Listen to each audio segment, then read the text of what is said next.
This past week, Israeli territory came under Iranian attack with kamikaze drones and rockets. Most of the munitions were shot down while still outside the country, but some managed to hit their targets. Fighters from Yemen's Ansar Allah movement, which often attacks southern Israel, also took part in the attack. However, Israeli forces managed to stop rockets from flying into the country. In the Gaza Strip, despite the Israeli strikes, the Palestinians have not lost the ability to attack IDF facilities outside its borders. Thus, the 𝐀𝐥 base came under fire, which the militants tried to seize at the beginning of the escalation.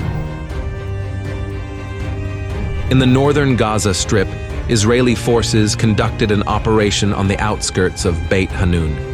In the course of the operation, several dozen people were detained on the grounds of the Mahdiya al-Shawa school, after which the IDF withdrew from the area.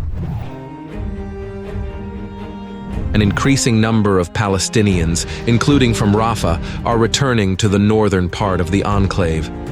Israeli troops spread leaflets urging refugees to refrain from crossing into the north.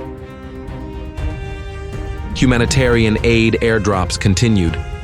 More than 25,000 food packages were delivered to the region, while the total support amounted to about 900 tons.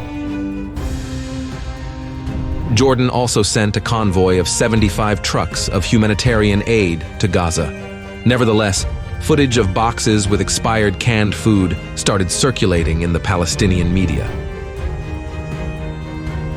The Palestinian enclave remained relatively calm during the Iranian attack. However, Nusayrat remained the only settlement hit by IDF at the time of the Iranian raid. Israeli troops conducted several military operations in the central territory of the Palestinian enclave. Fighters of the 933rd Nahal Infantry Division are engaged in heavy fighting north of the Nusayrat camp. Meanwhile, 150 local residents returned to the Gaza Strip through the Kerem Shalom crossing.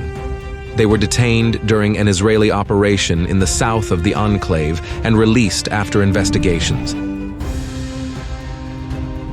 IDF police operations continue unabated in the West Bank.